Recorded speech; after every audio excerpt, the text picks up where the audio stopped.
Yun mga lods, at na-drain na natin.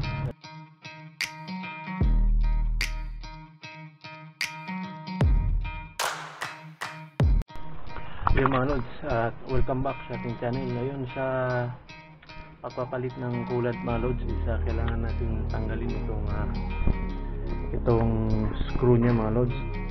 Tatlo to, sa dalawa, tatlo. At bubuksan na rin natin yung kanyang stock o may dito mula dito mga lods. So lalagyan din natin dito, pero bago ang lahat mga lods, i-drain natin yung coolant dito at saka dito. Ito mga lods, kung paano mag-drain nito is nandito sa may ilalim mga lods. Dito natin siya dito na tayo magre-release ng old na coolant at saka dito. So ngayon bubuksan natin to mga lods at tanggalin muna natin tong cover ng ating radiator mga lods. So tara, buksan na natin to.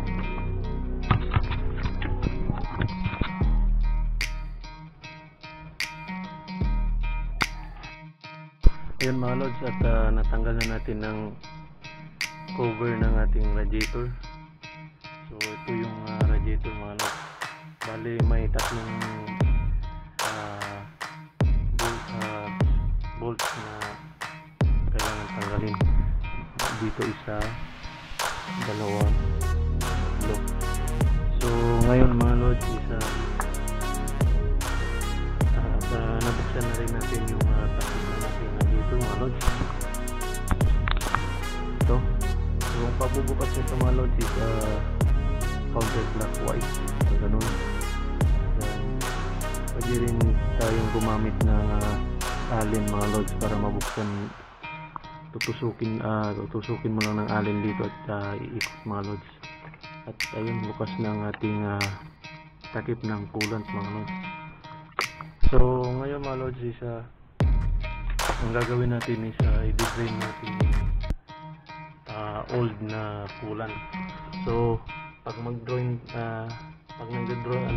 tayo mga lods is dito mula dito sa ibaba. Ito mga lods, luluwagan lang natin ito mga lods para ma-drain yung old na coolant.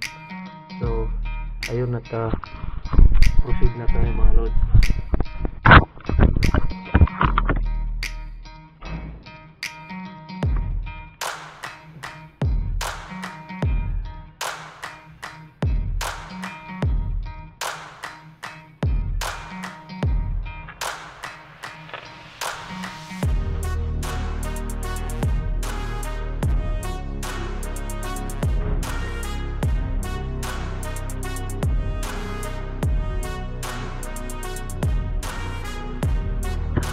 Yun mga lods, at na-drain na natin.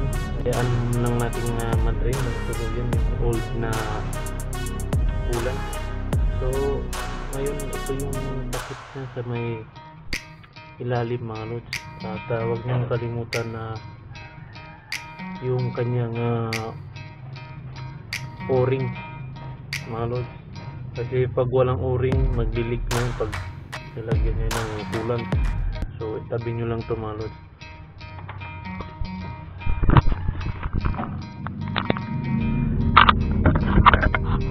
So yung mga lods, hayaan nyo lang mag-drain muna yung kanyang coolant sa old mga lods. Ayun. So bago natin lagyan ito mga lods, hayaan muna natin ma-drain lahat ang kanyang coolant. Medyo hindi na siya magandang, hindi na masyado quality yung coolant niya mga lods. Almost 1 year na rin to mga lods. So ngayon lang natin to na palitan ng coolant. So yun mga lods, at papakita ko na lang sa inyo yung pag-install ng ating Yamaloo na coolant mga lods.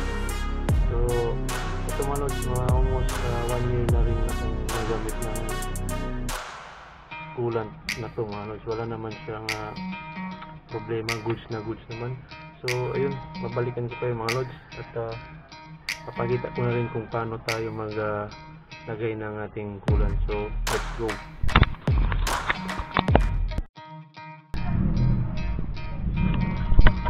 Ayun mga lods, at na-drain na natin ng tuluyan yung ating coolant sa may radiator. So sa pag-install nito na paglalagay ng Yamalube coolant mga lods, hintayin nyo na ma-drain talaga yung old na coolant na nasa loob nito mga lods. At saka mga lods, kung nagtatanggal kayo ng takip ng ating radiator mga lods, mag-ingat lang kayo sa pagbubukas nito kasi ito plastic lang to mga lods. Madali siyang masira. So kailangan na maingat tayo paano magtanggal at magbalik nito mga lods. At saka yung kanyang drain na bolt na to na maliit, ingat-ingat lang kasi plastic lang to mga lods. Madali din tong ma-lost straight. So ayun, at hindi ko na tinanggal yung coolant mula dito sa ating stock na naka-stock dito mga lods kasi mahirap, di ko kayang abutin yung drainan ng lalagyan na to mga lods. So ang gagawin natin mga lods is mag-add na lang tayo dito at saka dito. At soon siguro wala na din tayong medyo busy, so wala na din tayong time para buksan yung ilalim nito. So ang gagawin natin is maglalagay na lang tayo dito ng bagong coolant at saka sa ating radiator mga lods. So ayun, nakasit na lahat. Kakabit na natin yung takip ng drain ng coolant mga lods. So ayan, let's go, simulan na natin mga lods.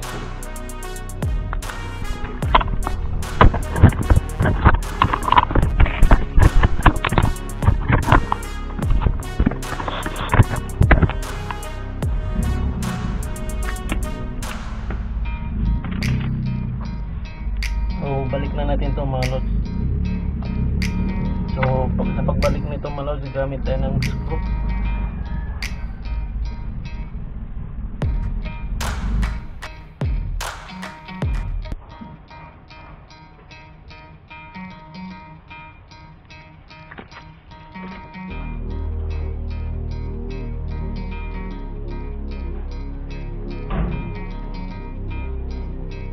At huwag nyo masyadong higpitan mga lods, sakto nyo lang yung pakigpit.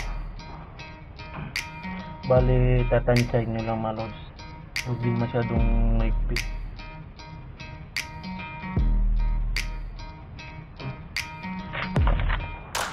Ayun, at nilagay na natin mga lods yung drain ng coolant.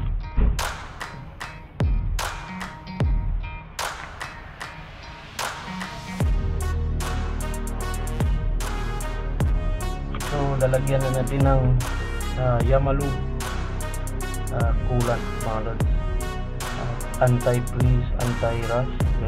So premix and long last. So Yamalube coolant mga lods.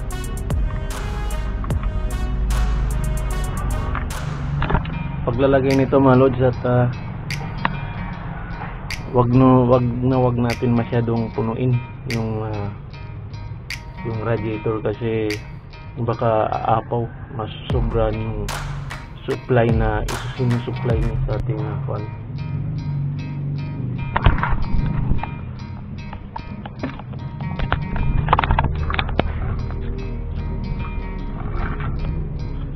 So lalagay na natin mga lods. Ganda.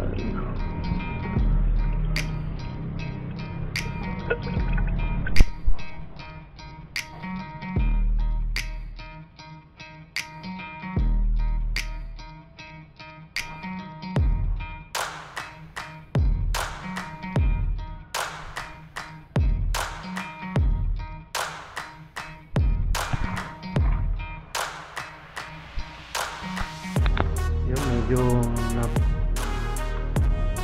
yung nakadami yung paglagay natin mga lods. So babawasan natin ng konti ito mga lods. Ayun mga lods, tapos na natin naibalik na natin yung takip ng ating radiator at nabawasan na rin natin yung coolant kasi sumobra siya, umabot ata siya dito. So binawasan natin ng konti para hindi umapaw yung ating coolant na inilagay mga lods. So susunod natin step na gagawin mga lods is ibabalik na natin yung kanyang cover. Pero bago ang lahat mga lods is lalagyan muna natin ng coolant yung dito sa may apakan mga lods. Lalagyan natin ito ng magdadagdag lang tayo ng kaunti mga lods.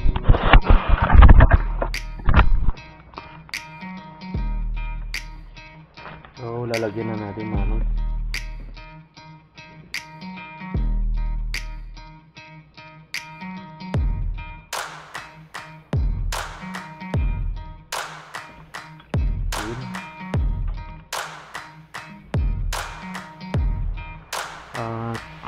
Kung medyo umapaw man mga lods yung coolant na inyong nilagay, okay lang yun mga lods, okay lang yun kasi i-drain din yan ng drain na papunta dun sa bali babawas din yan din ng drain ng coolant kasi pag may sobra ibubuhos niya lang din yung palabas sa ating radiator mga lods. Kahit hindi na kayo mag-alala na kahit medyo papuno yan, okay lang yung mga lods. So babalik na natin yung kanyang takip. Make sure mga lods na maigpit yung paglagay nyo ng kanyang takip mga lods kasi baka mahulog habang tumatakbo yung motor.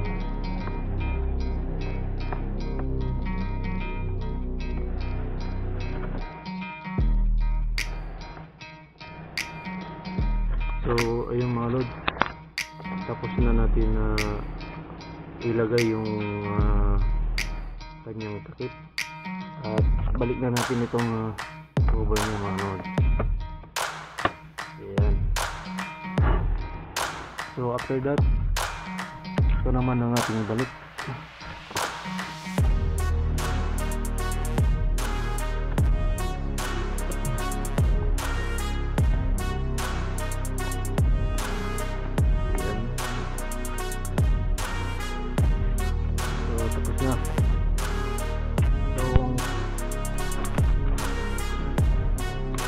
So yun, tapos na natin lagay yung lagyan ng coolant itong dito banda sa may saan yung may stock na coolant mga lods.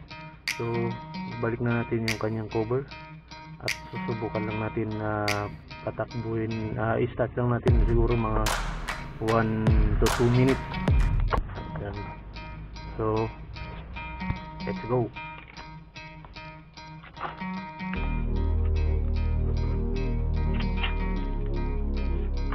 Sa pagbabalik nito mga lods is pag ano lang mga lods, kung ano yung position ng pagkatanggal nyo mga lods is ganun din yung pagbalik. So balik na natin kanyang bolt or screw. Siyempre gagamit tayo ng Y na T8.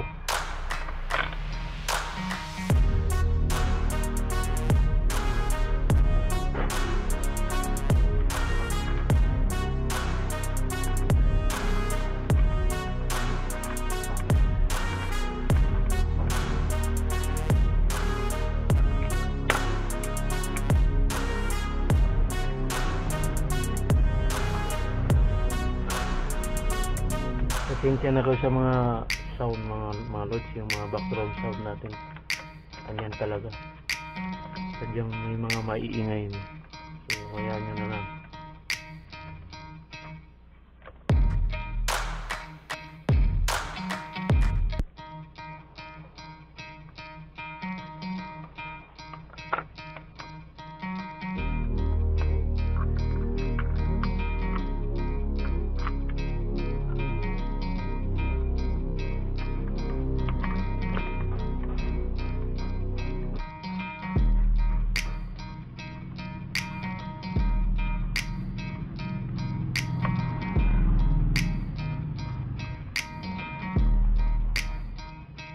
At huwag nyo rin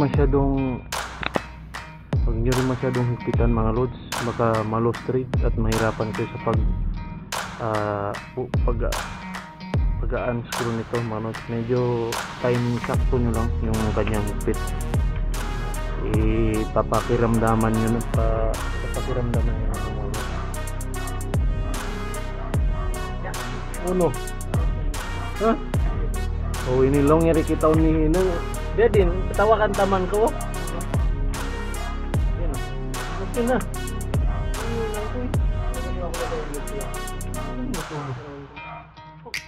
Kuya, paano ko konsum mo? Balik na ka mag-pay. Balik na ka mag-pay. Ito na mo.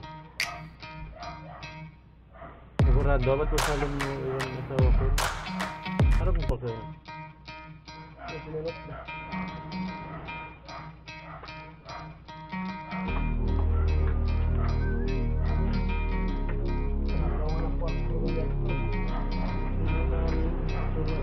Area ulian mag-pay.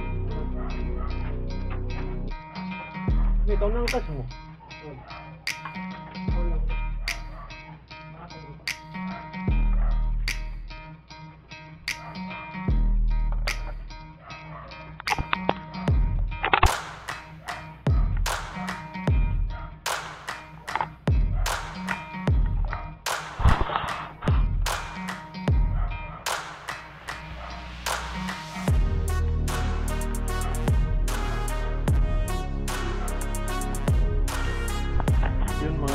Install na natin ang ating radiator over mga lods. So start natin siguro ng mga 1 minute mga lods para medyo init lang yung kanyang kulang. So subukan natin mga lods.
Mga lods, tapos na natin palitan ng coolant yung ating radiator mga lods. Ang ating gamit na brand mga lods is Yamalu coolant mga lods, anti-freeze at anti-rust. So ayun, ni-start natin ang ating motor mga lods. Okay naman siya, goods na goods. So ayun, at kung bago ka lang sa ating channel mga lods, huwag mong kalimutan mag-subscribe, i-follow ang ating Facebook page, at i-share ang ating mga video, at i-like na rin mga lods. At huwag mong kalimutan na i-click ang notification bell upang updated kayo lagi sa ating mga susunod na content, mga lods. So yun, at abangan nyo na lang ang ating susunod na content na gagawin, mga lods. At shoutout pala sa lahat ng ating mga followers at subscribers. Yan, shoutout sa inyo, mga lods. At shoutout din kay CEO ng Supreme Liquid Diamond, kay Sir Wagan. Ayun, shoutout sa inyo. At salamat sa suporta. Ayan. So ayun, hanggang dito na lang muna ang ating content, mga lods. Ayun, at abangan nyo na lang susunod nating vlog. So God bless and peace.